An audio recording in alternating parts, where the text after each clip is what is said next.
어머니 제정신이세요? 이걸 세탁기에 돌리면 어떡해요? 이게 얼마짜린 줄 아세요? 진짜 짜증나. 엘리베이터 거울에 비친 제 꼴이 참 우습기 짝이 없었죠.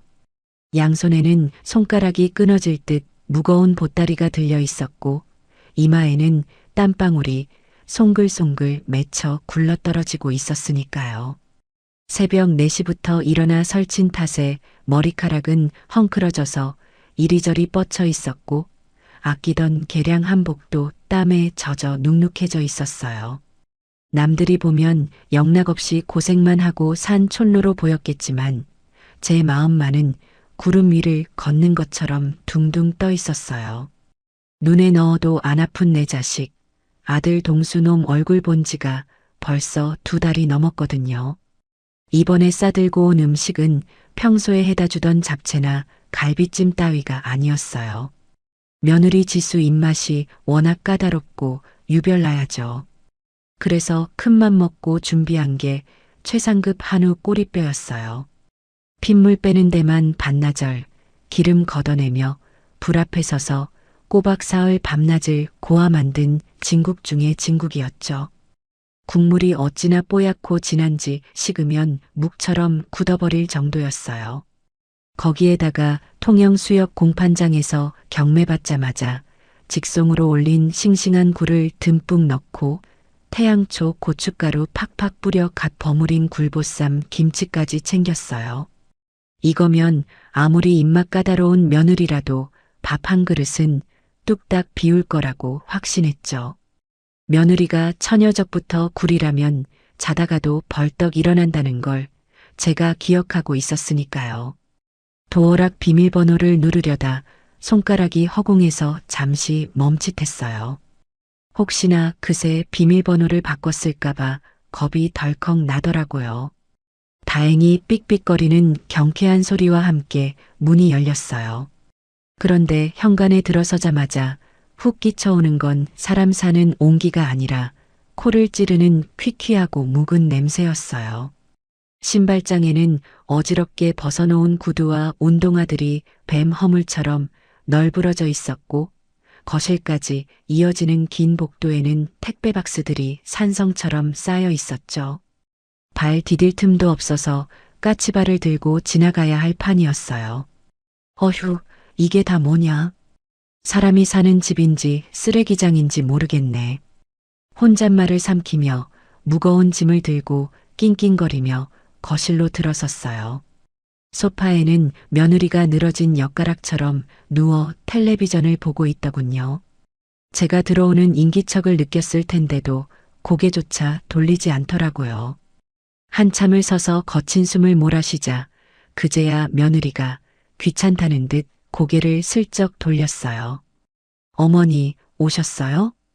인사말에 반가움이라고는 약에 쓰려고 해도 찾아볼 수가 없었어요. 오히려 달갑지 않은 불청객, 아니 빚쟁이라도 들이닥친 듯 미간을 찌푸리고 있었죠. 며느리 김지수였어요. 입고 있는 실크 잠옷은 목이 늘어나 있었고 머리는 며칠을 안 감았는지 기름이 져서 떡이 되어 있었죠. 화장기 없는 얼굴은 푸석해 보였고요.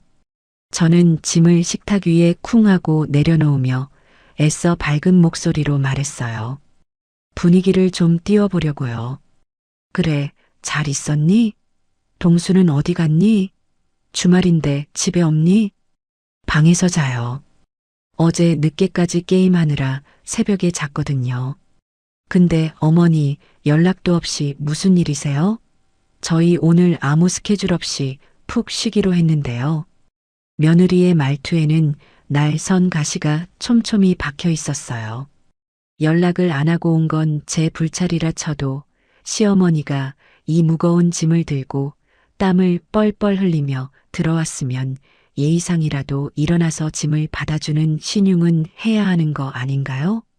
저는 속에서 뜨거운 것이 울컥 치미는 걸 꾹 눌러 담았어요. 좋은 마음으로 왔으니 좋은 얼굴로 가야 한다고 수없이 되뇌면서요. 너희 몸보신 좀 시키려고 곰탕 좀 푹 고아왔다. 굴김치도 아주 맛나게 담가졌어. 얼른 나와서 좀 거들어라. 냉장고에 넣어야지. 아, 어머니. 냄새나요. 굴냄새 비린 거 모르세요? 저 요즘 비위 약해서 그런 냄새 딱 질색이라고요. 그냥 거기 두세요. 나중에 제가 알아서 치울게요. 며느리는 코를 틀어막으며 손을 팔이 쫓듯 휘휘 저었어요. 세상에 제가 새벽 찬 바람 맞아가며 시장을 세 군데나 돌며 골라온 그 귀한 자연산 굴을 두고 냄새난다며 타박을 주다니요. 기가 차서 말이 안 나왔지만 꾹 참았어요. 내 아들놈 데리고 사는 여자니까 내가 참아야 집안이 조용하니까요. 저는 아무 말 없이 혼자서 냉장고 문을 열고 공간을 만들기 시작했어요. 냉장고 안은 그야말로 아수라장이었어요. 유통기한이 한참 지난 반찬통들이 여기저기 굴러다니고 말라비틀어진 배달 음식 찌꺼기들이 구석에 처박혀 곰팡이를 피우고 있었죠.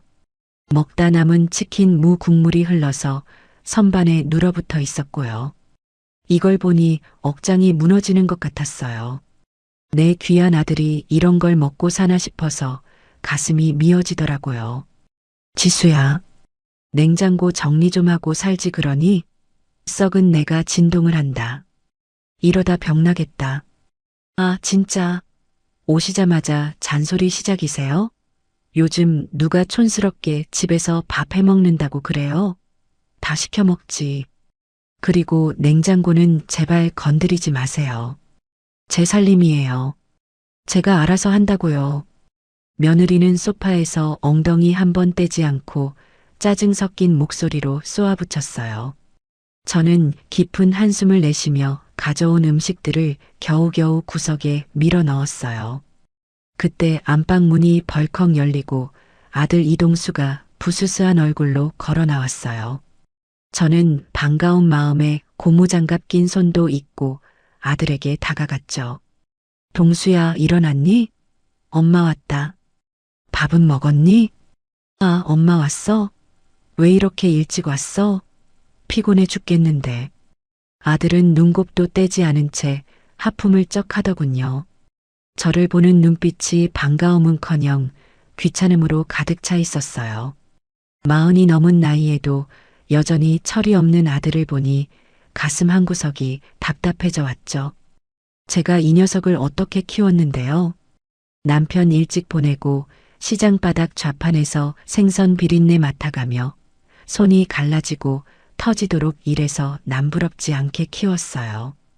유학까지 보내주고 결혼할 때 서울 한복판 아파트까지 해줬는데 돌아오는 건 고작 이런 푸대접이라니요. 밥 안 먹었으면 엄마가 곰탕 데워줄까? 뜨끈하게 한 그릇 먹으면 속 풀릴 거다. 됐어. 입맛 없어. 라면이나 하나 끓여 먹을 거야. 나 더 잘 거니까 깨우지 마. 아들은 제 말이 끝나기도 전에 부엌에서 물 한 컵만 벌컥벌컥 마시더니 다시 방으로 들어가 문을 닫아버렸어요. 쾅 하고 닫히는 문소리가 제 가슴을 후려치는 것 같았죠. 멍하니 닫힌 방문을 바라보다가 거실을 둘러봤어요. 집안 꼴이 정말 말이 아니었거든요. 며느리는 다시 텔레비전에 시선을 고정하고 낄낄거리고 있었고 바닥에는 머리카락 뭉치와 먼지가 굴러다녔어요. 가만히 앉아 있을 수가 없었어요. 성격상 더러운 꼴을 못 보기도 했거니와 아들 집이 돼지우리 같은 꼴을 보니 속이 터질 것 같았거든요. 저는 팔을 걷어붙였어요. 청소기라도 돌리고 싶었지만 며느리가 시끄럽다고 난리 칠 게 뻔해 빗자루를 찾아들었죠. 허리를 굽히고 거실 바닥을 쓸고 무릎을 꿇고 걸레질을 했어요. 땀이 비 오듯 쏟아졌지만 깨끗해지는 집안을 보니 조금은 위안이 됐어요. 그러다 다용도실 문을 열었는데 정말이지 제 눈을 의심했어요. 세탁기 앞에는 산더미처럼 빨래가 쌓여 있었거든요. 며칠치가 아니라 몇 주치는 좋게 되어 보였어요. 젖은 수건이며 속옷이며 겉옷이 뒤죽박죽 섞여서 쉰내를 풍기고 있었죠. 세상에 이러고도 피부병이 안 걸리는 게 용하다. 게을러도 어쩜 이렇게 게으를까. 저는 혀를 차며 빨래를 분류하기 시작했어요. 며느리는 거실에서 드라마 보느라 정신이 팔려 있었으니 제가 빨래를 해주는 줄도 모를 거예요.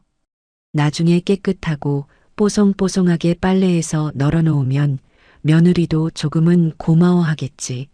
적어도 미안해하겠지 싶었죠. 흰 옷은 흰 옷대로, 색깔 있는 옷은 색깔 있는 옷대로 분류했어요. 그러다 바닥 가장 구석진 곳, 먼지 구덩이 속에 처박혀 있는 잿빛 니트 하나를 발견했어요. 처음엔 걸레인가 싶어 집어들었는데 만져보니 촉감이 아주 보드랍고 얇은 게 질이 좋아 보이더군요. 색깔이 칙칙한 회색이라 때는 안 타겠지만 바닥에 굴러다녀서 그런지 꼬질꼬질해 보였어요. 이건 뭐 색깔이 이리 칙칙해? 곰팡이 핀 거 아니야? 에잉, 찝찝하니까 이것도 싹 빨아버려야겠다. 저는 별 의심 없이 그 니트를 다른 옷들과 함께 세탁기에 집어넣었어요. 때가 쏙 빠지라고 세제도 듬뿍 넣고 향기 좋으라고 섬유유연제까지 넉넉히 부었죠. 세탁기 문을 닫고 표준 세탁 버튼을 눌렀어요. 윙윙거리며 힘차게 돌아가는 물소리를 들으니 제 마음까지 상쾌해지는 것 같았죠. 세탁기가 돌아가는 동안 저는 부엌으로 가서 설거지를 시작했어요. 싱크대에 산처럼 쌓인 그릇들을 닦으며 생각했죠. 내가 죽으면 이 집안 꼴이 어떻게 될까 하고요. 1시간쯤 지났을까요? 세탁기가 종료음을 알리며 멈췄어요. 띠리링, 띠리링. 저는 젖은 손을 앞치마에 닫고 다용도실로 갔어요. 빨래를 꺼내 건조대에 널려고 바구니에 담았죠. 향긋한 라벤더 향기가 다용도실을 가득 채웠어요.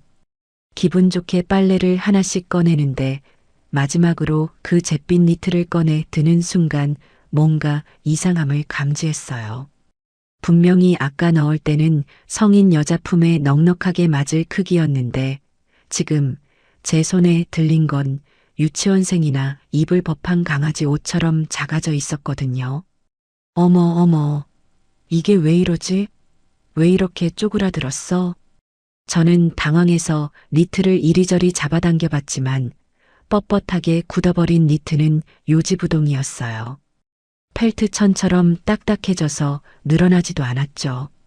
손바닥만 하게 줄어든 니트를 들고 멍하니 서 있는데 등 뒤에서 고막을 찢는 듯한 날카로운 비명소리가 들렸어요. 아, 어머니, 지금 그거 뭐예요? 며느리였어요. 물 마시러 부엌에 왔다가 제 손에 들린 니트를 보더니 눈이 뒤집혀서 달려들더군요. 며느리는 제 손에서 니트를 낚아채듯 가져가더니 악을 썼어요. 진짜 미쳤어. 이거 내 캐시미어 니트란 말이에요. 이거 무조건 드라이클리닝만 해야 하는 건데 이걸 세탁기에 돌리면 어떡해요? 며느리의 얼굴은 분노로 불그락푸르락해져 있었어요. 저는 너무 놀라서 심장이 쿵쿵거리고 말도 제대로 나오지 않았죠. 아니, 지수야. 나는 빨래가 너무 많이 쌓여 있길래 너희 도와주려고 그런 거지. 바닥에 굴러다니길래 그냥 헌 옷인 줄 알았다. 그게 그렇게 귀한 옷인 줄 몰랐다. 몰랐으면 건드리지 말았어야죠. 무식하게 그걸 왜 다 세탁기에 집어넣어요? 이게 얼마짜린 줄 아세요? 이거 이탈리아에서 직구한 한정판이라고요. 돈 주고도 못 구하는 건데. 이걸 이렇게 걸레 쪼가리로 만들어 놓으시면 어떡해요? 아, 진짜 짜증나. 며느리는 발을 동동 구르며 고래고래 소리를 질렀어요. 그 소리에 안방에서 자던 아들이 눈을 비비며 튀어나왔어요. 무슨 일이야? 왜 이렇게 시끄러워? 잠 좀 자자, 제발. 여보, 어머니가 내 옷 다 망쳐놨어. 저거 봐. 내가 제일 아끼는 캐시미어 100% 니트인데 세탁기에 돌려서 다 줄어들었잖아. 어떡해? 나 진짜 속상해서 미치겠어. 며느리는 쪼그라든 니트를 아들 눈앞에 들이대며 울상을 지었어요.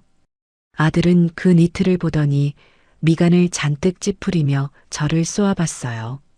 엄마, 왜 시키지도 않은 짓을 해서 사람을 피곤하게 해? 지수가 저거 얼마나 아끼는 옷인 줄 알기나 해? 저거 300만 원도 넘는 거야. 300만 원이라는 소리에 제 귀를 의심했어요. 옷 한 벌에 300만 원이라니요.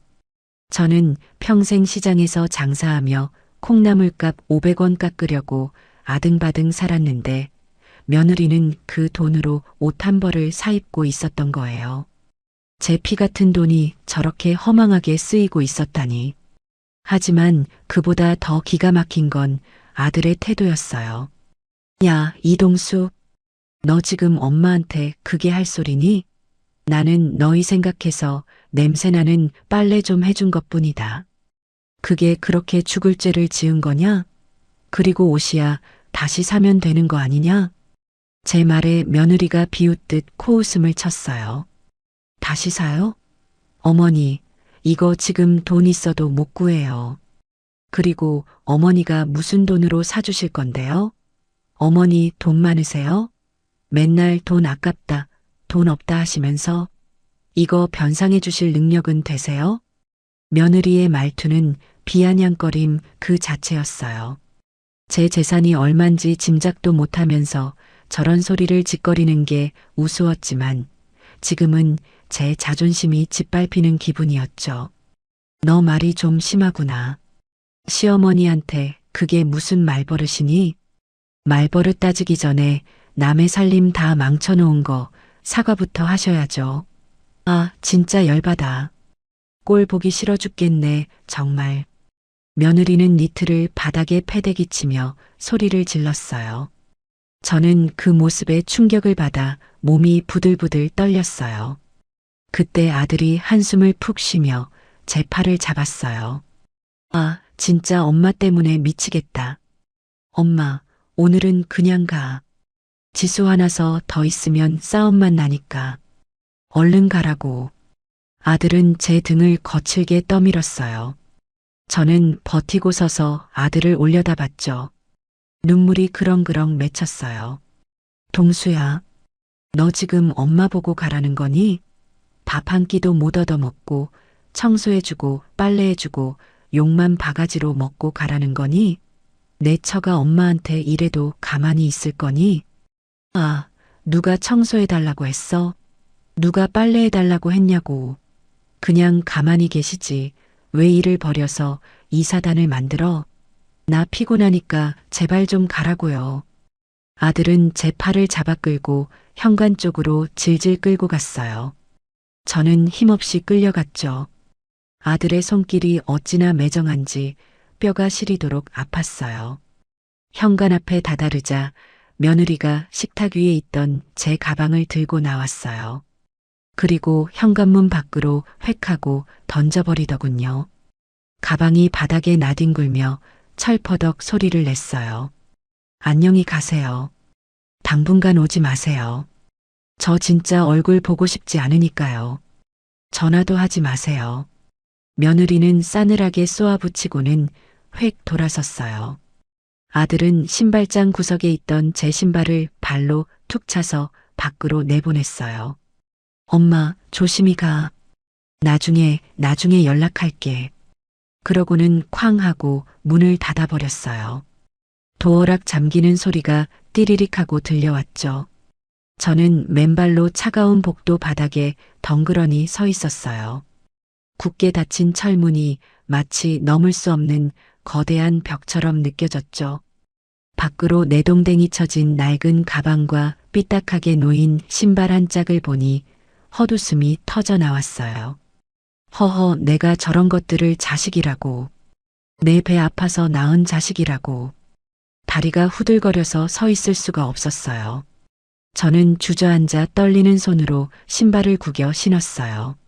눈앞이 흐려져서 신발도 제대로 신겨지지 않았죠. 300만 원짜리 니트보다 못한 엄마라니. 평생을 바쳐 키운 아들이 고작 옷조가리 하나 때문에 늙은 어미를 개처럼 내쫓다니. 가슴 깊은 곳에서 뜨거운 불덩이가 울컥 치밀어 올랐지만 입술을 깨물며 꾹 참았어요. 여기서 울면 너무 비참하잖아요. 저것들이 원하는 게 바로 내가 초라하게 우는 꼴일 테니까요. 엘리베이터 버튼을 누르는데 손가락 끝이 하얗게 질려 있었어요. 엘리베이터가 도착하고 거울을 보니 제 몰골이 말이 아니었어요. 헝클어진 머리에 넋이 나간 표정, 땀에 전옷. 영락없는 쫓겨난 노인네였죠. 하지만 거울 속 제 눈빛만은 살아있었어요. 더 이상 슬픔은 없었죠. 그저 차가운 이성만이 남았을 뿐이에요. 눈물이 마른 자리에 서늘한 도끼가 차오르기 시작했어요. 그래. 너희가 이렇게 나온다 이거지? 아파트 현관을 나서니 찬 바람이 얼굴을 때렸어요. 아까 가지고 갔던 꼬리곰탕이며 굴김치며 다 두고 나왔다는 게 생각났지만 다시 들어가서 가져오고 싶은 마음은 추호도 없었어요. 그것들은 그저 쓰레기통에 처박히거나 며느리 입으로 들어갈 텐데 그 꼴을 보느니 차라리 시궁창에 버리는 게 나았죠. 택시를 잡으려고 손을 들었어요. 마침 빈 택시가 제 앞에 섰죠. 기사님이 백미러로 저를 힐끔 보며 물었어요. 어디로 모실까요, 손님? 저는 창밖을 바라보며 나직하지만 단호하게 대답했어요. 성북동으로 가주세요. 택시가 출발하고 차창 밖으로 아들내외가 사는 아파트 단지가 멀어져 갔어요. 저 높고 번지르르한 40평 아파트. 저거 다 제 돈으로 해준 거였죠. 아들 장가 보낼 때 제 노후 자금 헐고 적금 깨서 해준 집이었어요. 그런데 그 집에서, 내가 사준 그 집에서 내가 쫓겨났네요. 참 인생 헛살았다는 생각이 들었어요. 주머니에서 휴대폰을 꺼냈어요. 액정에는 아무런 알림도 없었죠. 아들놈은 엄마가 잘 갔는지, 어디 다치진 않았는지 걱정도 안 되나 봐요. 하긴 며느리 비위 맞추고 달래느라 정신이 없겠죠. 저는 휴대폰을 꽉 쥐었어요. 손마디가 하얗게 될 정도로요. 이동수, 김지수, 너희가 오늘 한 짓 뼈저리게 후회하게 만들어주마. 피눈물을 흘리게 해줄게.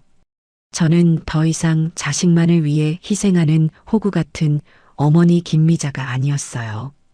그저 내 돈 내 마음대로 쓰고 나를 위해 살다가 죽겠다는 욕망에 충실한 한 늙은이로 돌아가기로 했죠. 기사님, 죄송한데 차 좀 돌려주세요. 네, 어디로 갈까요? 일단 시내 백화점으로 갑시다. 제일 비싼 명품관 있는 백화점으로요. 기사님이 의아한 듯 저를 쳐다봤지만 저는 신경 쓰지 않았어요. 300만 원짜리 니트 때문에 쫓겨났으니 저는 그보다 더 비싼 옷을 입어야겠다고 생각했어요. 300만 원?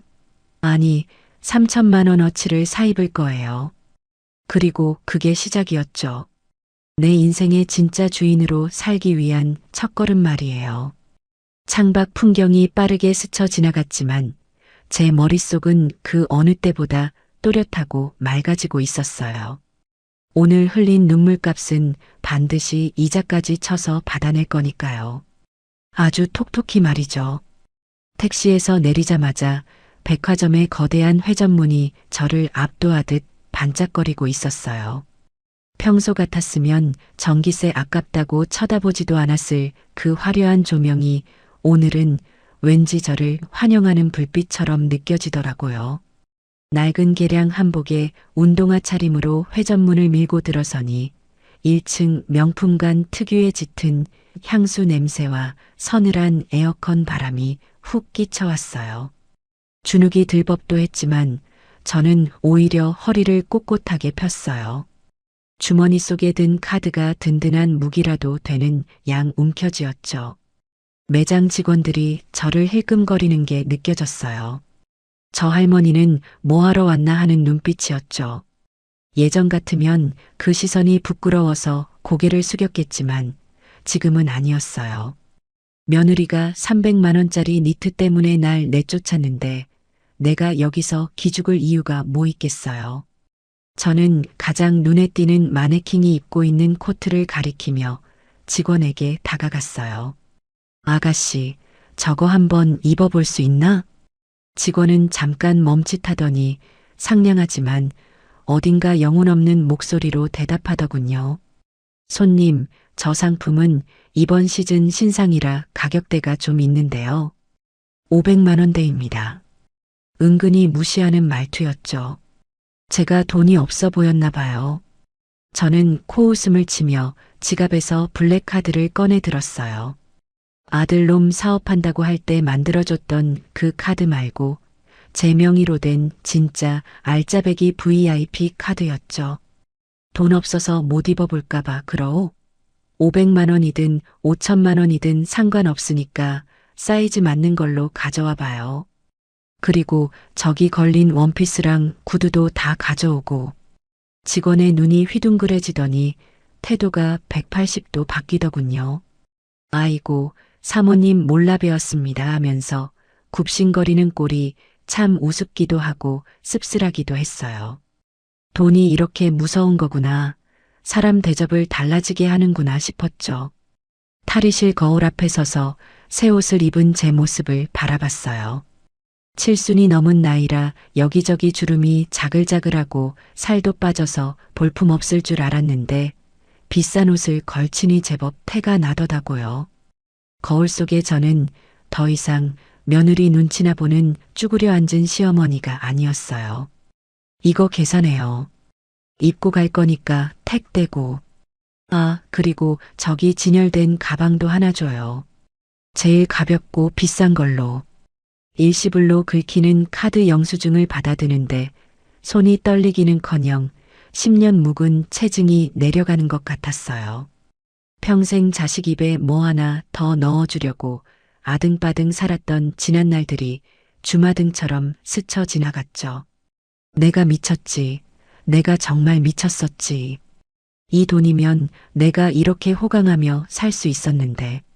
쇼핑을 마치고 백화점 꼭대기층에 있는 식당가로 올라갔어요. 혼자서 밥을 사 먹어본 적이 언제인지 기억도 안 났어요. 항상 집에서 찬밥에 물 말아 먹거나 남은 반찬 처리하기 바빴으니까요. 저는 제일 비싼 일식집에 들어가서 특선 초밥 정식을 시켰어요. 접시 하나하나가 예술 작품처럼 예쁘게 담겨 나오더군요. 젓가락으로 두툼한 참치 뱃살을 집어 입에 넣는데 눈물이 핑 돌았어요. 너무 맛있어서요. 그리고 너무 억울해서요. 아들놈은 며느리녀는 맨날 이런 거 먹으러 다녔겠죠? 자기들끼리 맛집 탐방이네 뭐네 하면서 내 카드로 긁어댔을 테니까요. 저는 꾸역꾸역 초밥을 입에 밀어 넣었어요. 이제부터는 나도 맛있는 거 먹고 좋은 옷 입고 살 거라고 다짐하면서요. 집으로 돌아오는 길은 갈 때와는 기분이 사뭇 달랐어요. 양손 가득 쇼핑백을 들고 현관문을 열었을 때 텅 빈 집안의 공기가 차갑게 느껴졌지만 외롭지는 않았어요. 오히려 홀가분했죠. 거실 소파에 앉아 아들 집에서 쫓겨날 때 신고 있었던 낡은 운동화를 신발장 구석에 처박아 버렸어요. 그리고 베란다 창문을 활짝 열고 휴대폰을 꺼내 들었죠. 수첩을 뒤적거려 번호 하나를 찾았어요. 김 사장 부동산이라고 적힌 번호였죠. 신호가 몇 번 가기도 전에 걸걸한 목소리가 들려왔어요. 아이고, 김 여사님, 웬일이십니까? 요즘 통 연락도 없으시고. 김 사장, 잘 지냈소? 다름이 아니라 내 좀 부탁할 게 있어서 전화했어. 부탁이라니요. 말씀만 하십시오. 뭐 월세 문제라도 있습니까? 아니, 그런 짤짤한 거 말고. 내 명의로 된 상가 건물 있잖아. 그 4층짜리 역세권 건물. 그거 내놓으려고. 전화기 너머에서 잠시 침묵이 흐르더니 당황한 듯한 목소리가 들려왔어요. 네, 건물을 내놓으신다고요? 아니, 여사님. 그거 지금 계속 오르는 추세인데 왜 파시게요? 월세도 쏠쏠하게 나오잖아요. 급한 돈 필요하신 거 아니면 가지고 계시는 게 나을 텐데. 다 필요 없고 그냥 정리하고 싶어서 그래. 골치 아프게 관리하는 것도 싫고 그냥 현금으로 싹 바꿔서 쥐고 있고 싶어. 그러니까 김 사장이 알아서 좀 빨리 처리해줘. 금매로 내놔도 상관없으니까. 아이고, 무슨 심경의 변화가 있으셨나 보네. 알겠습니다. 여사님 물건이야 워낙 위치가 좋아서 내놓자마자 달려들 사람이 줄을 설 겁니다. 근데 정말 괜찮으시겠어요? 아드님하고 상의는 하신 겁니까? 아들. 그 단어에 입꼬리가 비틀려 올라갔어요. 내 재산 내가 파는데 아들 허락을 왜 받아? 그놈은 아무것도 몰라. 그리고 앞으로도 모르게 진행해줘요. 비밀 유지해달라는 소리야. 아, 네네. 알겠습니다. 무슨 사정이 있으신가 보군요. 제가 입 단속 철저히 하고 진행하겠습니다. 조만간 서류 챙겨서 댁으로 한번 찾아뵙겠습니다. 전화를 끊고 나니 가슴이 쿵쾅거렸어요. 평생 일궈온 제 분신 같은 건물이었어요. 남편 죽고 나서 그 건물 하나 지키려고 얼마나 모진 풍파를 견뎠는지 몰라요.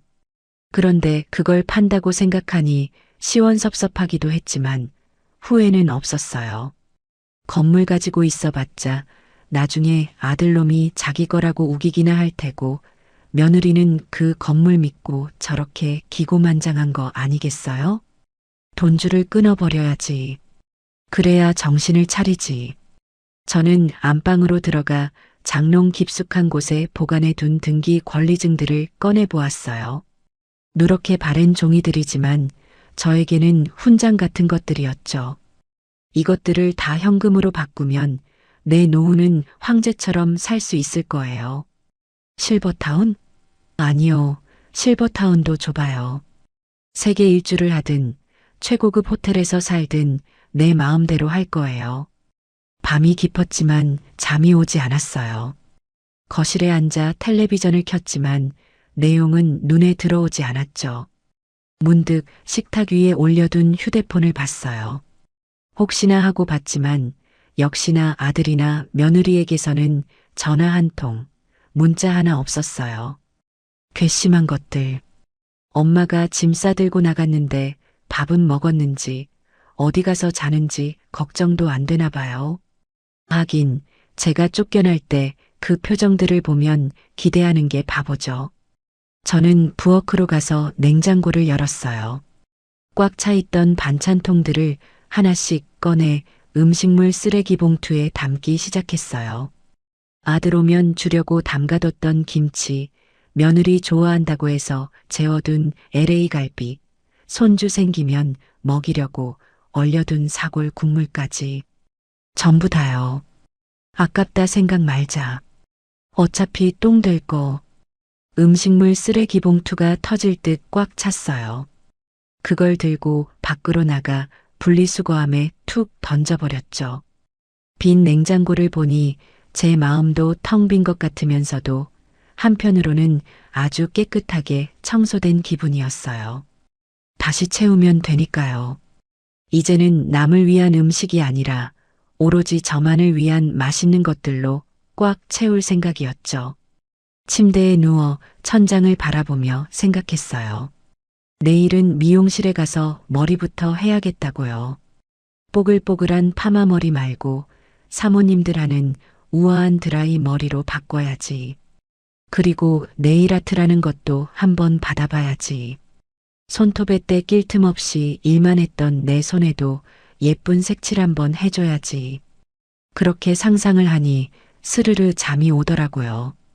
꿈속에서는 제가 화려한 크루즈 선상에서 샴페인 잔을 들고 웃고 있었어요. 며느리가 저 멀리서 설거지를 하고 있는 모습을 보면서 말이에요. 아주 기분 좋은 밤이었죠.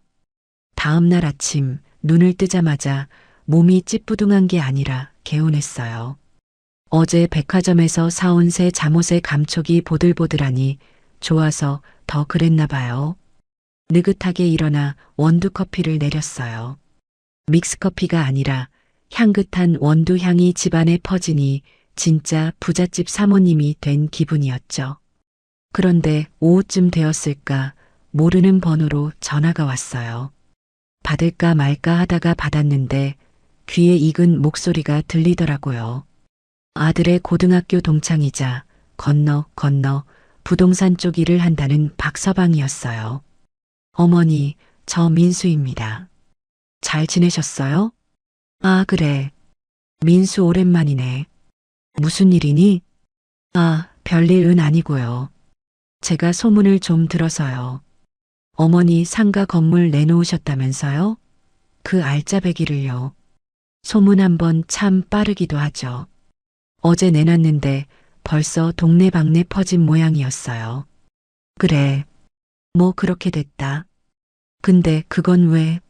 아니, 동수한테 이야기 들으니까 어머니가 증여세 때문에 미리 현금화해서 주시려는 거 아니냐고 막 좋아하던데 혹시 다른데 계약하셨나 해서요. 아직 안 하셨으면 제가 좋은 조건으로 연결해 드릴 수 있거든요. 순간 말문이 턱 막혔어요. 동수가 알고 있다고요? 그것도 김칫국을 사발로 들이키면서요? 제가 증여를 해주려고 건물을 판다고 생각했다니 정말 기가 차서 헛웃음이 나왔어요. 동수가 그러더냐? 내가 돈 주려고 건물 판다고? 네, 어제 친구들 단톡방에서 난리도 아니었어요. 어머니가 드디어 큰 결심하셨다고 이제 강남으로 이사 간다고 쏘겠다고 하던데요. 아, 혹시 제가 실수한 건가요? 민수는 뭔가 분위기가 이상하다는 걸 감지했는지 목소리가 기어 들어갔어요. 저는 끓어오르는 화를 억누르며 차분하게 말했죠. 아니다. 실수라기보다는 그래, 고맙다. 내가 좀 바빠서 나중에 통화하자. 전화를 끊고 휴대폰을 꽉 쥐었어요. 이놈들이 정말 나를 물로 보는구나. 쫓아낼 땐 언제고 돈 생긴다니까 벌써부터 잔치 분위기라니. 뻔뻔해도 유분수지. 인간의 탈을 쓰고 어떻게 이럴 수가 있나 싶었어요. 하지만 곧 냉정을 되찾았어요. 그래, 차라리 잘 됐다 싶었죠. 너희가 헛물 켜는 꼴을 내 눈으로 똑똑히 봐주마. 기대가 크면 실망도 큰 법이니까요. 아니나 다를까 저녁 무렵이 되자 현관 초인종이 요란하게 울려댔어요. 인터폰 화면을 보니 아들 이동수와 며느리 김지수가 서 있었죠. 양손에는 커다란 한우 선물 세트와 과일 바구니가 들려 있었고요. 불과 하루 전만 해도 문전박대하던 그 얼굴들이 지금은 세상에서 가장 효자효부인 척 가식적인 미소를 띠고 서 있는 꼴이라니. 문을 열어주지 말까 하다가 연극을 좀 해보기로 했어요. 누구세요? 일부러 퉁명스럽게 물었어요. 어머니, 저예요, 지수요. 동수 씨랑 같이 왔어요. 며느리의 목소리가 꾀꼬리처럼 낭낭하게 들려왔어요. 어제 그 표독스러운 목소리는 온데간데 없었죠. 문을 열어주자마자 두 사람이 밀물처럼 밀려 들어왔어요. 어머니, 식사는 하셨어요? 저희가 맛있는 한우 툭불로 사왔어요. 어머니 좋아하시는 살치살로만 골라왔다고요. 며느리는 신발도 벗는 둥마는 둥하며 거실로 들어와 식탁 위에 선물 보따리를 풀어놓았어요. 아들 동수는 제 어깨를 주무르며 너스레를 떨었죠. 엄마, 어제는 많이 서운했지? 지수가 생리 중이라 예민해서 그랬대. 내가 얼마나 혼냈는지 몰라. 엄마가 이해해줘. 알지? 그래, 뭐 살다 보면 그럴 수도 있지. 저는 덤덤하게 대꾸하며 며느리를 쳐다봤어요. 며느리는 눈웃음을 치며 제 팔짱을 꼈어요. 어머니 죄송해요. 제가 진짜 미쳤었나 봐요. 그깟 옷이 뭐라고 제가 빨래 다시 해보니까 좀 늘어나는 것 같기도 하고요. 호, 어머니 마음 상하게 해드려서 정말 죄송해요. 오늘 제가 어머니 좋아하시는 고기 구워드릴게요. 화 푸세요, 네. 이 뻔한 연기. 속이 빤히 들여다 보이는 아부가 역겨웠지만 저는 속아주는 척했어요. 그래. 왔다니 밥이나 먹고 가라. 식사 시간은 그야말로 가관이었어요. 며느리는 쌈을 싸서 제 입에 넣어주질 않나. 아들은 물잔이 비기도 전에 물을 채워주질 않나. 평생 받아보지 못한 극진한 대접을 받았죠. 하지만 제 마음은 차갑게 식어 있었어요. 이 고기 한 점, 쌈 하나가 다 내 건물 판 돈을 노리고 하는 짓이라는 걸 아니까요. 밥을 다 먹고 과일을 깎아 먹을 때쯤 드디어 본색을 드러내더군요. 아들이 헛기침을 몇 번 하더니 슬그머니 말을 꺼냈어요. 엄마. 근데 요즘 뭐 별일 없으셔? 안 그래도 박서방한테 들으니까 엄마 건물 내놓으셨다면서? 드디어 올 것이 왔구나. 저는 포크로 사과를 찍으며 무심하게 대답했어요. 그래. 골치 아파서 그냥 정리하려고. 그러자 며느리의 눈이 반짝 빛나는 게 보였어요. 어머니 잘 생각하셨어요. 요즘 상가 건물 관리하기도 힘들고 세금도 많이 나오잖아요. 차라리 현금으로 가지고 계신 게 낫죠. 근데 어머니, 그 돈으로 뭐 하실 거예요? 그냥 은행에 넣어두면 이자도 별로 안 나오는데. 며느리는 몸을 제 쪽으로 기울이며 은근슬쩍 본론으로 들어왔어요. 그래서 말인데, 어머니, 저희가 이번에 봐둔 아파트가 있거든요. 강남 쪽에 재건축 예정인 단지인데, 거기가 지금 들어가면 나중에 2배는 뛴대요. 어머니 건물 판 돈으로 그거 사서 저희 명의로 해두면 세금 문제도 해결되고 나중에 어머니 모시기도 좋고. 어때요? 동수 씨도 그게 제일 낫다고 생각하거든요. 아들도 옆에서 거들었어요. 맞아, 엄마. 엄마도 이제 연세도 있으신데 우리랑 같이 살아야지. 그 집 사면 방도 4개라서 엄마 방 제일 큰 거로 드릴게. 우리 이번 기회에 합치자. 응? 합치자니. 어제는 냄새난다고 쫓아내더니 돈 생긴다니까 방 내주고 모시겠다고요? 이 짐승만도 못한 것들. 저는 입안에 든 사과를 천천히 씹어 삼키고는 포크를 탁 소리나게 내려놓았어요. 그리고 2 사람을 번갈아 쳐다보며 싸늘하게 말했죠. 누가 너희 준대? 순간 정적이 흘렀어요. 며느리의 미소가 경련을 일으키듯 떨렸고 아들은 눈을 동그랗게 떴죠. 네. 어머니, 그게 무슨 말씀이세요? 내 건물 팔아서 만든 돈, 내 돈이라고. 내가 평생 피땀 흘려번 돈이야. 근데 그걸 왜 너희 아파트를 사주니? 너희가 나한테 맡겨놓은 돈이라도 있니? 아니, 엄마. 엄마가 그 큰 돈을 다 쓰실 것도 아니고 어차피 나중에 우리한테 물려주실 거 아니에요. 그러면 미리 증여해 주시면 세금도 아끼고 좋잖아요. 우리가 엄마 안 모신다는 것도 아니고. 아들이 당황해서 횡설수설했어요. 모신다? 너희 어제 나한테 뭐라고 했니? 냄새난다고, 꼴 보기 싫다고 나가라고 하지 않았니? 하루 만에 내 냄새가 향기로 바뀌기라도 했니? 너희는 내 돈이 탐나는 거지. 내가 보고 싶은 게 아니잖아. 안 그러니? 제 직설적인 말에 며느리 얼굴이 벌개졌어요. 어머니, 말씀을 왜 그렇게 섭섭하게 하세요? 저희는 그냥 합리적인 방법을 제안한 것뿐이에요. 그리고 어제 일은 제가 사과드렸잖아요. 사과? 니들이 먹는 한우 몇 점으로 퉁치려고? 꿈 깨라. 이 돈은 10원 한 장 너희한테 안 갈 거다. 내가 다 쓰고 죽을 거야. 실버타운을 가든 세계 여행을 가든 기부를 하든 내 마음이야. 너희 줄 생각 눈곱만큼도 없으니까 헛물 켜지 마라. 저는 자리에서 일어났어요. 다 먹었으면 가라. 나 피곤하다. 그리고 앞으로 올 때 연락하고 와라.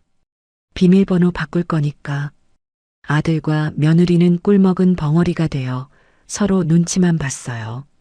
제가 이렇게 강하게 나올 줄은 몰랐겠죠. 항상 자식 이기는 부모 없다고 결국엔 다 퍼주는 엄마였으니까요. 하지만 이번엔 달랐어요. 저는 현관문까지 걸어가서 문을 활짝 열었어요. 안 가니? 내가 소금이라도 뿌려야 나가겠니? 두 사람은 도망치듯 짐을 챙겨 나갔어요. 쫓겨나는 뒷모습이 어찌나 초라하고 다급해 보이던지 어제 제가 당했던 꼴과 겹쳐 보이면서도 묘한 쾌감이 느껴졌어요. 엘리베이터 문이 닫히는 걸 확인하고 현관문을 닫았어요. 철컥하고 잠기는 소리가 오늘따라 경쾌하게 들렸죠. 식탁 위에 남겨진 한우 선물 세트를 봤어요. 고기는 죄가 없지. 저는 남은 고기를 냉장고가 아니라 구이판에 올렸어요. 지글지글 익어가는 고기 냄새가 고소하게 퍼졌죠. 소주 한 잔을 따라 입에 털어넣고 잘 익은 고기 한 점을 씹었어요. 맛있네. 아주 맛있어. 자식들이 주고 간 상처는 쓰라렸지만 고기 맛은 좋았어요. 그날 밤 저는 처음으로 다리를 쭉 뻗고 잤어요. 내 돈은 내가 지킨다. 그리고 내가 쓴다. 그 다짐 하나로 마음이 단단해지는 밤이었죠. 이제 시작일 뿐이었어요. 저들이 느낄 좌절감은 이제 겨우 맛보기에 불과했으니까요. 다음 날 아침 눈을 뜨자마자 몸이 찌뿌둥한 게 아니라 오히려 개운했어요. 어제 놈들이 두고 간 고기를 먹고 기운을 차려서인지 아니면 이제 진짜 복수를 시작한다는 설렘 때문인지 몸이 깃털처럼 가벼웠죠. 저는 서둘러 침대에서 일어났어요. 오늘은 해야 할 일이 아주 많았거든요.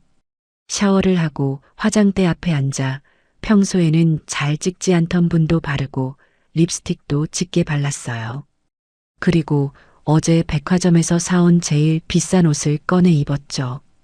거울 속에 비친 제 모습은 이제 더 이상 며느리 눈치나 보는 주눅든 노인네가 아니었어요. 수십억 자산가 김미자 그 자체였죠. 은행에 가서 놈들의 돈줄을 끊으려면 그에 걸맞은 행색을 갖춰야 무시를 안 당할 테니까요. 자, 가볼까? 저는 명품 가방을 챙겨 들고 당당하게 집을 나섰어요. 택시를 타고 주거래 은행 본점으로 향하는 내내 창밖을 보며 웃음이 나왔어요. 아들놈이랑 며느리가 카드가 안 긁혀서 당황할 꼴을 상상하니 벌써부터 속이 뻥 뚫리는 것 같았거든요. 은행에 도착하자마자 저는 번호표도 뽑지 않고 바로 VIP 라운지로 직행했어요. 은행 VIP 룸의 푹신한 가죽 소파에 등을 기대고 앉으니 창밖으로 바쁘게 돌아가는 세상이 한눈에 내려다 보이더군요. 예전에는 은행에 오면 번호표 뽑고 딱딱한 플라스틱 의자에 앉아서 1시간이고 2시간이고 기다리는 게 일장이었어요. 그때는 그 시간이 아까운 줄도 모르고 그저 공과금 며칠 늦어서 연체료 물까봐 전전긍긍했었는데 말이죠. 이제는 지점장이 직접 타온 향긋한 헤이즐넛 커피를 마시며 다리를 꼬고 앉아 있으니 격세지감이라는 말이 딱 맞더라고요. 지점장 양반이 땀을 뻘뻘 흘리며 서류 뭉치를 들고 제 앞에 섰어요. 사모님, 정말 이 카드들 전부 정지하시는 거 맞으십니까? 아드님 거랑 며느님 명의로 발급된 가족 카드인데 한도도 꽤 높게 설정되어 있어서 갑자기 막으시면 생활하시는데 불편하실 수도 있는데요. 지점장은 어떻게든 말려보려는 눈치였어요. 하긴 그 카드들로 매달 긁어대는 금액이 어마어마했으니 은행 입장에서는 우수 고객을 놓치기 싫었겠죠.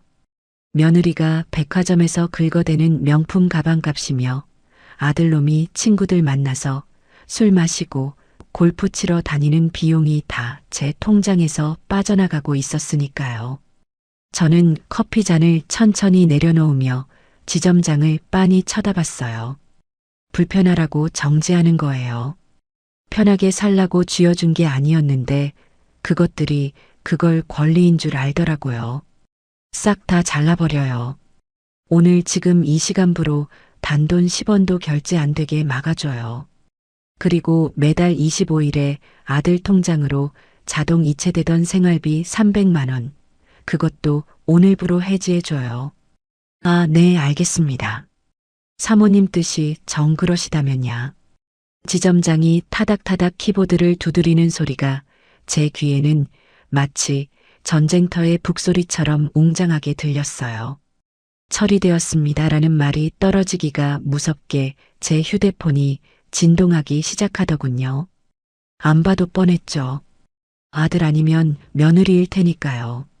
아마 지금쯤 어디선가 카드를 긁으려다가 승인 거절 메시지를 받고 펄쩍 뛰고 있겠죠. 저는 휴대폰 화면에 뜬 아들이라는 두 글자를 보며 비릿한 웃음을 흘렸어요. 전화 안 받으십니까? 받아서 뭐해요? 징징거리는 소리나 해댈 텐데. 아, 그리고 지점장 양반. 내가 이번에 건물 판 돈 있잖아요. 그 현금 당분간 내 입출금 통장에 묶어두고 아무도 못 건드리게 보안 카드랑 비밀번호 싹 다 바꿔줘요. 혹시라도 내 아들이 와서 내 흉내 내거나 대리인이라고 서류 들이밀어도 절대 해주면 안 돼요. 알겠죠? 그럼요. 본인 확인 없이는 절대 불가합니다. 걱정 마십시오. 은행을 나서는 발걸음이 그렇게 가벼울 수가 없었어요. 백화점 1층 화장품 매장 앞을 지나가는데 저 멀리서 익숙한 뒷모습이 보이더군요. 며느리 김지수였어요. 친구인 듯한 여자랑 같이 화장품을 고르고 있더라고요. 저는 기둥 뒤에 숨어서 상황을 지켜봤어요. 어머, 지수야. 이거 이번 신상 에센스래. 너 이거 쓴다고 했지? 2개 살까? 그래, 사자. 어차피 어머니 카드로 긁으면 돼. 우리 시어머니가 이런 건 터치 안 하시거든. 며느리는 거만하게 웃으며 제 명의의 블랙카드를 점원에게 내밀었어요. 점원이 카드를 받아 단말기에 꽂았죠. 그리고 잠시 후 점원의 표정이 난처하게 변하는 게 보였어요. 저 손님, 이 카드 도난 분실 신고가 되어 있다고 뜨는데요. 거래 정지된 카드입니다. 네, 그럴 리가요. 다시 한번 해보세요. 한도가 초과될 리가 없는데? 며느리는 당황해서 얼굴이 벌개지더니 지갑에서 다른 카드를 꺼냈어요. 그것도 제 명의의 가족 카드였죠. 이걸로 해보세요. 손님, 이것도 정지된 카드라고 나옵니다. 혹시 본인 카드는 없으신가요? 점원의 말에 며느리 친구가 옆에서 눈치를 보며 속닥거렸어요. 야, 김지수. 너 시어머니랑 뭔 일 있어? 카드 막히신 거 아니야? 아, 아니야. 그럴 리가 없어. 아마 전산 오류일 거야. 아, 쪽팔려 진짜. 며느리는 허둥지둥 화장품을 도로 내려놓고 매장을 빠져나왔어요. 친구를 버려두고 급하게 어딘가로 전화를 걸더군요. 제 휴대폰이 다시 울리기 시작했지만 저는 가볍게 무시하고 수신 차단 버튼을 눌렀어요. 꼴 좋다 싶으면서도 한편으로는 씁쓸했죠. 저 아이는 나를 시어머니가 아니라 그저 걸어다니는 지갑으로만 생각했구나 싶어서요. 집에 돌아와 현관 비밀번호를 바꿨어요. 복잡하고 긴 번호로요. 그리고 경비실에 인터폰을 해서 신신당부했죠. 우리 며느리나 아들이 와도 절대 문 열어주지 말라고요. 저녁이 되자 예상대로 현관문 밖이 소란스러워졌어요. 엄마, 문 좀 열어봐. 엄마 안에 있는 거 다 알아. 왜 전화도 안 받고 카드는 왜 다 막아놨어? 나 지금 주유소에서 기름 넣다가 개망신 당한 거 알아? 아들의 고함 소리가 복도를 쩌렁쩌렁 울렸어요. 며느리의 날카로운 목소리도 섞여 들려왔죠. 어머니, 저 지수예요. 갑자기 이러시는 게 어디 있어요? 생활비도 안 들어왔단 말이에요. 당장 다음 주에 관리비 내야 하는데 어떡하라고요? 문 좀 열어보세요. 네. 저는 거실 소파에 앉아 와인 한 잔을 따르며 그 소음을 감상했어요. 예전 같으면 아들 목소리만 들려도 버선발로 뛰어나가 문을 열어줬을 텐데 지금은 그 소리가 마치 텔레비전 드라마 속 악당들의 발악처럼 들리더군요. 문을 쾅쾅 두드리는 소리가 한참이나 계속되더니 결국 경비 아저씨가 올라와서 제지하는 소리가 들렸어요. 이봐요, 여기서 이러시면 안 됩니다. 입주민들 신고 들어왔어요. 돌아가세요. 아니, 우리 엄마 집이라니까요. 내가 아들인데 왜 못 들어가? 사모님이 아무도 들이지 말라고 하셨습니다. 경찰 부르기 전에 나가세요. 결국 두 사람은 씩씩거리며 돌아갔어요. 고요해진 집안에 혼자 앉아 있으니 비로소 진정한 평화가 찾아온 것 같았죠. 하지만 이걸로 끝낼 생각은 없었어요. 돈줄만 끊는다고 사람이 변하지는 않거든요. 더 확실한 충격 요법이 필요했죠. 다음 날 저는 평소 알고 지내던 변호사 사무실을 찾았어요. 그리고 유언장 공증과 기부 약정서를 작성했죠. 제 전 재산의 80%를 지역 대학과 보육원에 기부한다는 내용이었어요. 그리고 일부러 그 소문을 동네 부동산 김 사장에게 흘렸어요. 김 사장, 내 이번에 정리한 건물 돈 있잖아. 그거 좋은 일에 좀 쓰려고 해. 자식놈 줘봤자 밑 빠진 독에 물 붓기더라고. 대학에 장학금으로 내놓기로 했어. 네, 정말이십니까?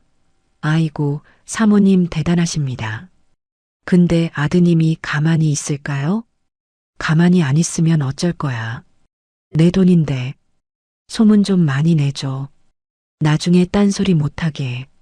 김 사장은 입이 가벼운 사람이니 아마 하루도 안 돼서 동네방네 소문이 퍼질 거예요. 그리고 그 소문은 당연히 아들 부부 귀에도 들어갈 테고요. 돈줄이 끊긴 것도 모자라 유산 상속까지 날아가게 생겼으니 아마 눈이 뒤집히겠죠. 그날 밤 아들에게서 문자가 왔어요. 전화는 다 차단했더니 다른 사람 폰으로 보냈더라고요. 엄마 미쳤어? 전 재산을 기부한다고? 그게 무슨 소리야? 우리 굶어 죽는 꼴 보고 싶어서 그래. 제발 정신 좀 차려. 문자 내용을 보며 저는 콧노래를 흥얼거렸어요. 굶어 죽기는커녕 사지 멀쩡한데 나가서 일을 하면 될 거 아니에요. 너가 굶어 죽을지 아니면 정신을 차릴지 한번 두고 보자는 심정이었죠. 이제 겨우 시작이었어요. 그들의 바닥이 어디까지인지, 돈 앞에서 얼마나 더 추악해질 수 있는지 구경할 일만 남았으니까요. 일주일이 지났어요. 그동안 아들 부부의 발악은 상상을 초월했죠. 집 앞에 와서 무릎 꿇고 쇼를 하질 않나, 친척들에게 전화해서 제가 노망이 났다고 헛소문을 퍼뜨리질 않나. 하지만 저는 꿈쩍도 하지 않았어요. 오히려 그럴수록 제 마음은 더 차갑게 식어갔죠. 그러던 중 며느리 김지수에게 진짜 위기가 닥쳤어요. 평소 친하게 지내던 시장통 건어물 가게 박씨 아주머니에게서 들은 이야기였죠. 형님, 그 소식 들었어? 형님네 사돈댁 말이야. 지수 친정 아버지 사업 쫄딱 망했다던데? 뭐, 그게 무슨 소리야? 그 양반 건설 하청 받아서 잘 나간다고 떵떵거렸잖아. 아이고 말도 마. 무리하게 확장하다가 원청 업체 부도나는 바람에 연쇄 부도 맞았대. 지금 빚쟁이들이 집까지 쳐들어가고 난리도 아니라나 봐. 지수 그 세댁도 빚 보증 잘못 썼다가 같이 엮였다는 소문도 있던데. 가슴이 철렁 내려앉았어요. 미우나 고우나 내 며느리 친정일이니까요. 하지만 곧 냉정을 찾았어요. 이게 기회일 수도 있겠다는 생각이 들었거든요. 며느리가 궁지에 몰리면 인간의 본성이 드러날 테니까요. 특히 제 아들 이동수의 본성 말이죠. 아니나 다를까 며느리에게서 수십 통의 부재중 전화가 찍혀 있었어요. 차단된 목록에 빨간 숫자가 계속 늘어가고 있었죠. 저는 차단을 풀지 않고 가만히 지켜봤어요. 며느리는 지금 지푸라기라도 잡고 싶은 심정일 거예요. 친정은 망했고 시어머니 돈줄은 끊겼고 믿을 건 남편뿐일 텐데 과연 제 아들이 며느리를 도와줄까요? 며칠 뒤 저는 외출했다가 우연히, 아니 사실은 좀 의도적으로 아들 내외가 사는 아파트 근처 카페에 앉아 있었어요. 통유리로 된 창가 자리라 밖이 잘 보였거든요. 그때 며느리가 헐레벌떡 뛰어가는 모습이 보였어요. 머리는 산발이고 옷차림도 엉망이었죠. 며느리가 향한 곳은 아파트 상가 주차장이었어요. 그곳에는 아들 이동수가 자신의 고급 승용차 옆에서 누군가와 통화를 하고 있었죠. 며느리가 아들의 팔을 붙잡고 매달리는 게 보였어요. 거리가 멀어서 소리는 안 들렸지만 며느리의 표정만 봐도 무슨 말을 하는지 알 것 같았어요. 울며불며 애원하고 있었죠. 그런데 아들의 반응이 가관이었어요. 며느리를 벌레 보듯 쳐다보며 팔을 뿌리치더라고요. 그러고는 차 문을 열고 들어가려는데 며느리가 차 문을 잡고 늘어졌어요. 아들은 며느리를 거칠게 밀쳐내고는 쌩하니 차를 몰고 나가버렸어요. 바닥에 주저앉아 오열하는 며느리를 보니 묘한 기분이 들었어요. 쌤통이다 싶으면서도 같은 여자로서 저건 좀 너무하다 싶었죠. 그날 저녁 비가 추적추적 내리기 시작했어요. 저는 거실에서 책을 읽고 있었는데 인터폰이 울렸어요. 화면을 보니 며느리가 비를 쫄딱 맞은 생쥐꼴로 서 있더군요. 평소에 기고만장하던 모습은 온데간데 없고 눈물 콧물 범벅이 된 얼굴로 카메라를 쳐다보고 있었어요. 어머니, 문 좀 열어주세요. 저 갈 데가 없어요. 제발이요. 저는 한참을 고민하다가 문 열림 버튼을 눌렀어요. 며느리를 용서해서가 아니라 아까 주차장에서 본 장면이 마음에 걸려서였어요. 그리고 무엇보다 며느리의 눈빛이 달라져 있었거든요. 도끼나 욕심이 아니라 절망과 배신감으로 가득 찬 눈빛이었죠. 현관문이 열리고 며느리가 들어왔어요. 물이 뚝뚝 떨어지는 옷을 입고 현관에 멍하니 서 있는 꼴이 처량하기 그지없었죠. 들어와서 씻어라. 바닥 더러워진다. 제 무뚝뚝한 말에 며느리는 그 자리에 주저앉아 펑펑 울기 시작했어요. 어머니, 제가 잘못했어요. 제가 진짜 죽을 죄를 지었어요. 시끄럽다. 울 거면 씻고 나서 울어. 수건 줄 테니까. 며느리는 욕실로 들어가 한참 동안 물소리만 내더니 제가 내어준 마른 옷으로 갈아입고 나왔어요. 따뜻한 유자차 한 잔을 타서 식탁에 놓아주니 찻잔을 두 손으로 감싸쥐고 덜덜 떨더군요. 무슨 일이니? 친정 부도 났다는 소리는 들었다. 네, 아빠가 빚더미에 앉으셨어요. 당장 급한 불만 끄면 다시 일어설 수 있는데 3억이 필요해요. 그래서 동수 씨한테 부탁했는데 며느리는 말을 잇지 못하고 입술을 깨물었어요. 동수 그놈이 돈 없다고 하더냐? 돈이 없는 게 아니에요. 어머니, 그 사람 저 몰래 딴 주머니 차고 있었어요. 제가 오늘 우연히 봤어요. 차 조수석 글로브 박스에서 통장을 봤는데 잔고가 5억이 넘게 있더라고요. 어머니가 예전에 주신 돈이랑 생활비 아껴서 모은 거라고 생각했는데 그 돈 저한테 한 푼도 못 준대요. 자기 돈이라고 너희 집 망한 거랑 자기랑 무슨 상관이냐고. 며느리의 목소리가 분노로 떨렸어요. 아들놈이 그 정도로 매정한 놈인 줄은 알았지만 5억이나 챙겨놓고 아내의 친정이 망해가는 걸 보고만 있었다니. 제 자식이지만 소름이 끼치더군요. 그래서 쫓겨난 거냐? 네, 친정집은 이미 압류 들어와서 갈 수도 없고 집에 들어가려니 동수 씨가 비밀번호를 바꿨더라고요. 저보고 짐 싸서 나가래요. 빚쟁이들 찾아오면 귀찮다고 이혼하자고. 며느리는 고개를 떨구고 흐느꼈어요. 300만 원짜리 니트 때문에 시어머니를 쫓아냈던 여자가 이제는 돈 때문에 남편에게 버림받은 꼴이 된 거죠. 인과응보라는 말이 떠올랐지만 지금은 그 말을 뱉고 싶지 않았어요. 며느리의 눈물은 거짓이 아니었으니까요. 지수야, 너 내 돈 보고 여기 온 거니? 내가 돈 줄까봐? 제 직설적인 질문에 며느리가 고개를 세차게 저었어요. 아니에요. 진짜 아니에요.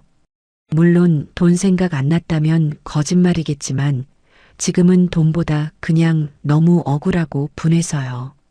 제가 그 사람 뒷바라지를 어떻게 했는데 어머니한테 못되게 굴었던 것도 다 그 사람이 시켜서 한 것도 많은데 이제 와서 헌신짝처럼 버리는 게 너무 용서가 안 돼요. 동수가 시켜서 한 거라고? 네, 어머니가 며느리 길을 살려줘야 한다고 처음에 기선 제압 안 하면 평생 시집살이 한다고 어머니 오시면 함부로 대하라고 부추긴 건 동수 씨였어요. 저는 멍청하게 그 말만 믿고 기가 막혔어요. 아들놈이 뒤에서 조종하고 있었다니. 며느리도 밉지만 아들놈은 더 악질이었던 거예요. 저는 식탁을 주먹으로 쾅 내리쳤어요. 이런 천하의 불효자식 같으니라고. 어머니, 저 진짜 이대로는 못 물러나요. 이혼을 하더라도 그 사람한테 복수하고 싶어요. 제 인생 망친 데가 치르게 하고 싶어요. 저 좀 도와주세요. 어머니가 하라는 대로 다 할게요. 제발요. 며느리는 식탁 아래로 내려와 제 무릎을 잡고 빌었어요. 젖은 머리카락이 제 바지를 적셨죠. 저는 며느리의 정수리를 내려다보며 생각했어요. 적의 적은 동지라고 했던가요? 지금 내 앞에 있는 이 아이는 더 이상 철없는 며느리가 아니라 같은 적을 둔 파트너가 될 수도 있겠다는 생각이 들었죠. 일어나라. 무릎 꿇는다고 해결될 일 아니다. 저는 며느리를 일으켜 세웠어요. 그리고 차갑지만 단호한 목소리로 말했죠. 너 나랑 거래 하나 하자. 내 돈 너한테 그냥은 안 준다. 하지만 내가 내 말대로 잘 따라오면 내 친정 빚 내가 해결해 주마. 그리고 이동수 그놈 알거지로 만들어서 내 앞에 무릎 꿇게 해주마. 할 수 있겠니? 며느리의 눈이 커지더니 이내 도끼가 서린 눈빛으로 변했어요. 네, 할 수 있어요.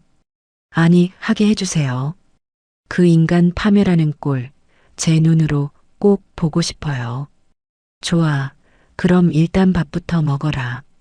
밥심이 있어야 싸움도 하는 거다. 저는 냉장고에서 반찬을 꺼내 밥상을 차려줬어요. 며느리는 눈물을 뚝뚝 흘리면서도 밥 한 공기를 싹 비웠죠. 그 모습을 보며 저는 확신했어요. 이제 판이 뒤집혔다고요. 며느리와 시어머니의 싸움이 아니라 두 여자가 합심해서 못난 남자를 응징하는 전쟁이 시작된 거예요. 창밖에는 여전히 비가 내리고 있었지만 제 마음속에는 뜨거운 불길이 타오르고 있었어요. 이동수, 너는 이제 끝났다. 너가 제일 무시했던 두 여자가 손을 잡았으니까.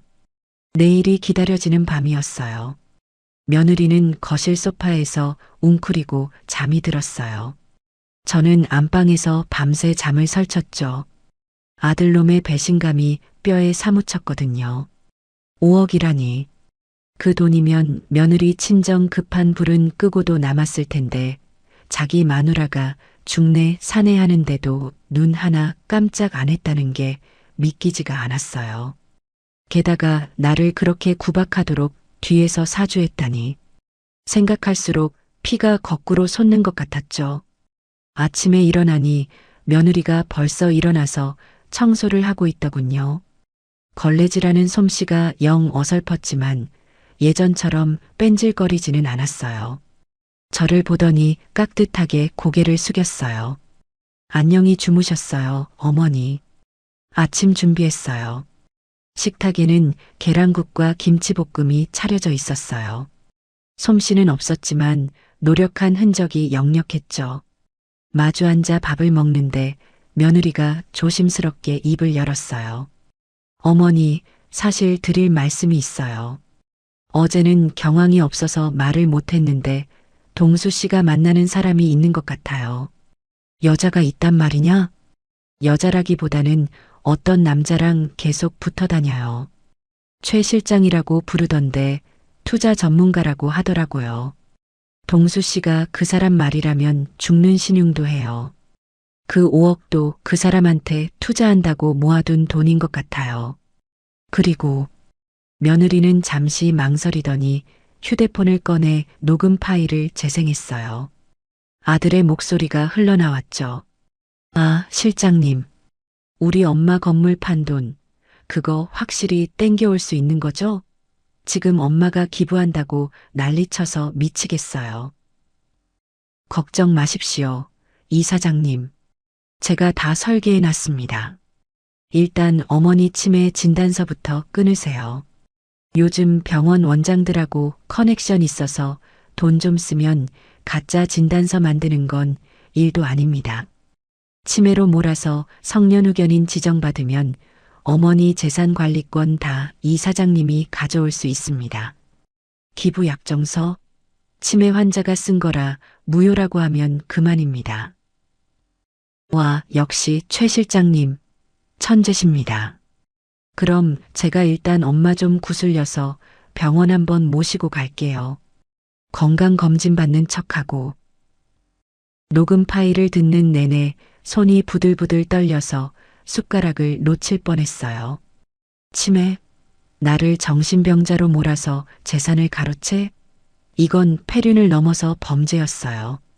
내 뱃속으로 낳은 자식이 나를 산송장 취급하려고 작당을 했다니 억장이 무너진다는 말이 무슨 뜻인지 알 것 같았죠.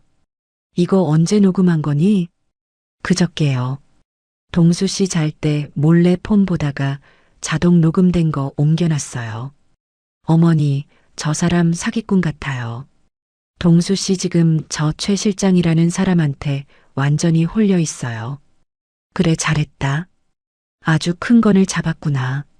저는 마음을 다잡았어요. 여기서 무너지면 저 악당들에게 당하는 거니까요. 아들은 이미 자식이 아니라 내 돈을 노리는 하이에나였어요. 그렇다면 사냥꾼이 되어주는 수밖에요. 지수야, 너 오늘부터 내 첩자가 되어라. 네, 첩자요? 그래. 동수한테 연락해서 싹싹 빌어. 잘못했다고, 이혼만은 안 된다고 매달려. 그리고 다시 그 집에 들어가. 들어가서 저 최 실장이라는 놈이랑 동수가 무슨 짓을 꾸미는지 하나하나 다 보고해. 특히 그놈들이 꾸미는 설계가 뭔지 구체적인 증거를 찾아와라. 며느리의 얼굴에 두려움이 스쳤지만 이내 결연한 표정으로 고개를 끄덕였어요. 알겠어요. 제가 할게요. 저도 그 인간한테 당한 거 갚아줘야 하니까요. 근데 동수 씨가 저를 다시 받아줄까요? 받아주게 만들어야지. 너한테 비상금 있다고 해라. 친정 아버지가 꼽을 쳐둔 돈이 좀 있는데 그걸로 빚 갚고 남는 거 투자하고 싶다고 해. 그럼 동수 그 돈 귀신이 덥석 물 거다. 최 실장이라는 놈한테 투자금 더 가져온다고 하면 쌍수를 들고 환영할걸. 역시 제 예상은 적중했어요. 며느리가 아들에게 전화를 걸어 아빠가 숨겨둔 비자금 2억이 있는데 이거 당신한테 맡길게라고 하자마자 아들의 태도가 180도 바뀌더군요. 여보, 내가 그럴 줄 알았어. 당장 들어와. 내가 당신 내쫓은 거 진심 아니었던 거 알지? 나도 너무 힘들어서 그랬어. 빨리 와, 보고 싶어. 스피커폰 너머로 들리는 아들의 가증스러운 목소리에 구역질이 날 뻔했지만 꾹 참았어요. 며느리는 짐을 챙겨 다시 아들 집으로 들어갔어요. 호랑이 굴로 들어가는 심정이었겠지만 등 뒤에 제가 있다는 걸 믿고 용기를 냈죠. 그날부터 며느리의 첩보 활동이 시작됐어요. 며느리는 아들의 서재를 뒤지고 휴대폰을 몰래 확인하며 정보를 모아 저에게 실시간으로 보고했어요. 최 실장이라는 놈은 단순한 투자 전문가가 아니라 전문적인 작전 세력이자 사기 전과가 있는 놈이라는 걸 알아냈죠. 그놈들은 페이퍼 컴퍼니를 하나 만들어서 거기에 투자금을 모은 뒤 고의로 부도를 내고 돈을 들고 튈 계획을 세우고 있었어요. 그리고 그 마지막 타깃이 바로 제 건물 판 돈이었고요. 며칠 뒤 아들에게서 전화가 왔어요. 엄마, 몸은 좀 어때? 내가 그동안 너무 불효했지? 죄송해요. 맛있는 밥 사드릴 테니까 내일 시간 좀 비워두세요. 그리고 엄마 요즘 건망증 심하다고 했잖아. 내가 아는 용한 병원 예약해뒀으니까 검사 한번 받아보자. 걱정돼서 그래. 드디어 올 것이 왔구나. 건강검진을 핑계로 치매 진단을 받게 하려는 수작이었어요. 저는 짐짓 모르는 척 연기를 했죠. 그래, 안 그래도 요즘 깜빡깜빡한다. 우리 아들이 웬일로 효자 노릇을 하네. 알았다. 내일 보자. 전화를 끊고 거울을 봤어요. 거울 속에 저는 싸늘하게 웃고 있었죠. 내일 병원에 가서 쇼를 한번 해줘야겠다고 생각했어요. 며느리에게 문자를 보냈어요. 내일 거사 치른다. 너는 최 실장 그놈 사무실 위치랑 비밀번호 알아내라. 내가 경찰 대동하고 들이닥칠 테니까. 답장은 바로 왔어요. 네, 어머니. 준비 다 됐어요. 동수 씨 지금 최 실장 만나러 나갔어요. 두 사람 내일 어머니 재산 포기 각서랑 위임장 가짜로 만들어서 도장 찍게 할 생각이래요. 좋아. 아주 완벽해. 판은 짜였고 이제 배우들이 연기만 잘하면 되는 상황이었죠. 밤이 깊었지만 정신은 맑았어요. 장롱 깊숙한 곳에서 진짜 인감도장을 꺼내 만지작거렸어요. 이 도장 하나에 내 인생이 담겨 있고 저들의 욕망이 담겨 있죠. 하지만 이 도장은 결코 저들의 뜻대로 찍히지 않을 거예요. 오히려 저들의 인생의 파멸이라는 도장을 찍게 될 테니까요. 내일 모든 것이 끝장날 겁니다. 아들놈 차를 타고 병원으로 가는 길이었어요. 차창 밖으로 스쳐 지나가는 가로수들이 오늘따라 유난히 푸르게 보였지만 제 옆 운전대를 잡고 있는 아들의 표정은 그보다 더 밝아 보이더군요. 엄마가 치매 검사를 받으러 가는 길인데 걱정은커녕 로또 당첨 발표를 기다리는 사람처럼 입꼬리가 실룩거리는 걸 참느라 애쓰는 게 백미러로 다 보였으니까요. 저는 일부러 짝짝이 양말을 신고 나왔어요. 왼쪽은 빨간 등산 양말, 오른쪽은 하얀 덧신을 신었죠. 그리고 립스틱도 입술 라인보다 훨씬 밖으로 삐져나가게 발랐고요. 엄마, 오늘 날씨 참 좋죠? 병원 갔다가 우리 맛있는 거 먹으러 가요. 엄마 좋아하시는 냉면 어때요? 아들이 상냥한 척 물어왔어요. 저는 창밖을 멍하니 바라보며 딴소리를 했죠. 냉면? 아범아, 장독대에 된장 퍼놨냐? 오늘 비 온다는데 장독 뚜껑 닫아야지. 제 뜬금없는 소리에 아들이 흠칫 놀라는 게 느껴졌어요. 엄마, 저 동수예요. 아빠 돌아가신 지가 언젠데 장독대 타령이에요. 그리고 여기 아파트잖아요. 장독대가 어디 있어요? 어머, 우리 아범이 언제 죽었다고 그래. 이 썩을 놈이 입만 열면 부정타게. 제가 버럭 소리를 지르며 아들의 등짝을 찰싹 때렸어요. 아들은 아픈 척 엄살을 부리면서도 눈빛은 반짝거렸어요. 진짜 노망이 났구나 하고 확신하는 눈치였죠. 병원에 도착하니 예약해둔 신경과 진료실 앞에는 이미 대기 환자들이 꽤 있었어요. 아들은 간호사에게 가서 뭔가를 속닥거리더니 저를 데리고 바로 진료실로 들어갔어요. 의사는 희끗한 머리에 인상 좋은 중년 남자였는데 아들과 눈빛을 교환하는 꼴이 영 수상쩍었죠. 이미 다 짜고 치는 고스톱이라는 게 느껴졌어요. 어르신, 안녕하세요. 제가 몇 가지 질문 좀 드릴게요. 지금이 무슨 계절이죠? 의사가 볼펜을 딱딱거리며 물었어요. 저는 눈을 껌뻑거리며 의사의 넥타이만 쳐다봤어요. 넥타이가 참 곱네. 우리 아범도 저런 색깔 좋아했는데. 어머니, 의사 선생님 질문에 대답하셔야죠. 지금 여름이에요? 겨울이에요? 아들이 옆에서 채근했어요. 저는 아들을 빤히 쳐다보다가 해벌쭉 웃었죠. 누구세요? 우리 아범 친구인가? 아들은 입을 틀어막으며 탄식하는 척 연기를 했어요. 아, 선생님 보시다시피 상태가 이렇습니다. 어제는 제 이름도 기억 못하시고 냉장고에 신발을 넣어두시질 않나 정말 걱정돼서 미치겠습니다. 증상이 꽤 심각해 보이시네요. 전형적인 알츠하이머 증상입니다. 일단 정밀 검사를 해봐야겠지만 소견서 써드리는 건 어렵지 않겠어요. 보호자분이 마음고생이 심하시겠어요. 의사는 차트에 뭔가를 휘갈겼으며 아들에게 윙크를 살짝 보냈어요. 아들은 고개를 숙이며 슬픈 표정을 지었지만 책상 아래로 주먹을 불끈 쥐며 환호하는 걸 저는 놓치지 않았죠. 검사를 받는 내내 저는 바보 연기를 계속했어요. MRI 기계에 들어가서도 무섭다고 소리를 지르고 체열할 때는 간호사 팔을 깨물려는 신용도 했죠. 그렇게 한바탕 난리를 치고 병원을 나서는데 아들이 어딘가로 전화를 걸더군요. 최 실장님. 네, 끝났어요. 의사가 아주 확실하대요. 진단서 바로 나올 겁니다. 네네, 이제 다 된 거죠. 엄마 상태 보니까 오늘 내일이에요. 아예 정신을 놨다니까요. 저는 못 들은 척 차 뒷좌석에 앉아 창문에 입김을 불며 낙서를 했어요. 속으로는 칼을 갈고 있었죠. 그래, 마음껏 즐겨라. 그 웃음이 얼마나 갈지 보자.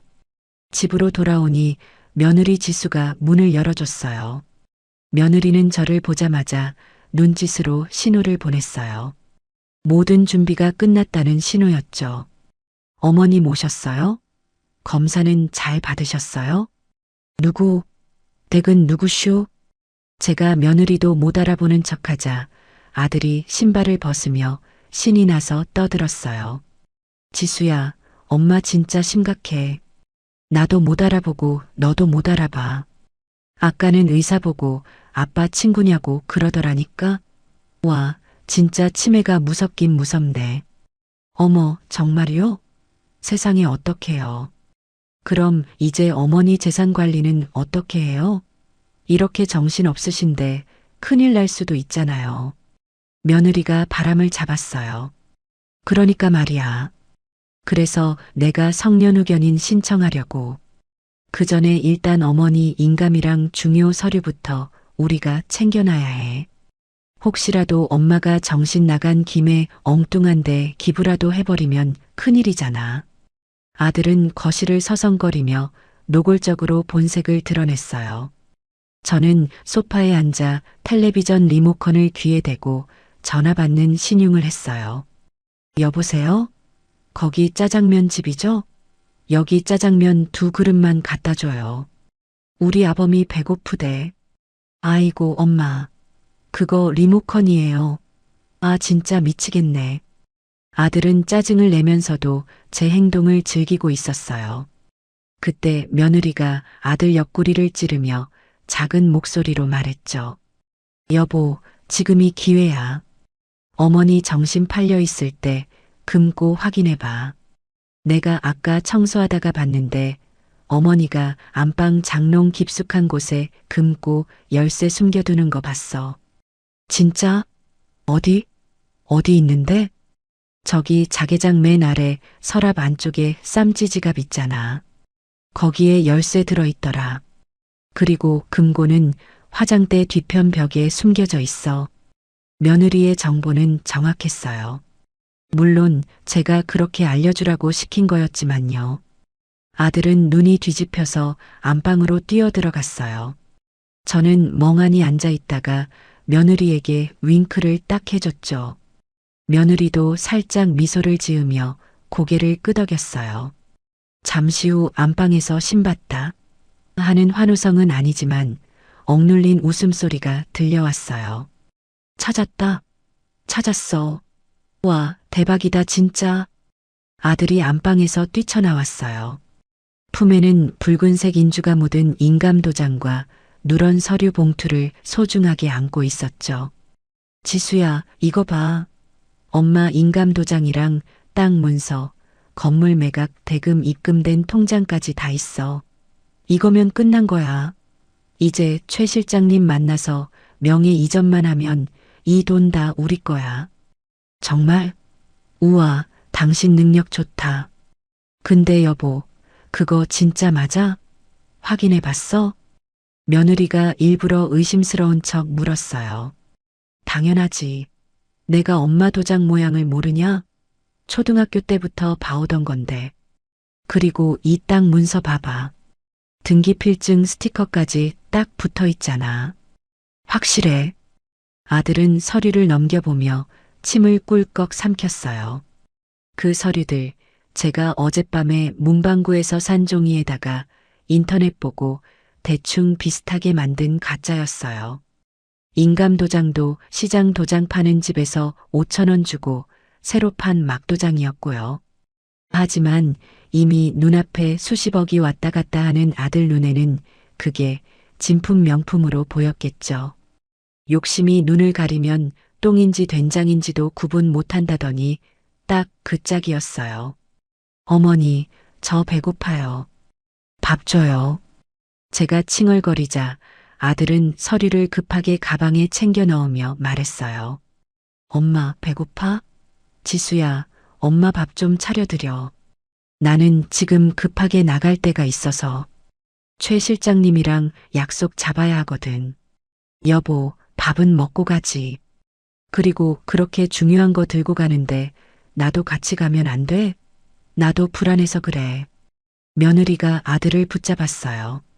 당신이? 그래. 하긴 당신 명의로도 뭐 돌려놓을 게 있을 수도 있으니까. 그럼 같이 가자. 엄마는 어떡하지?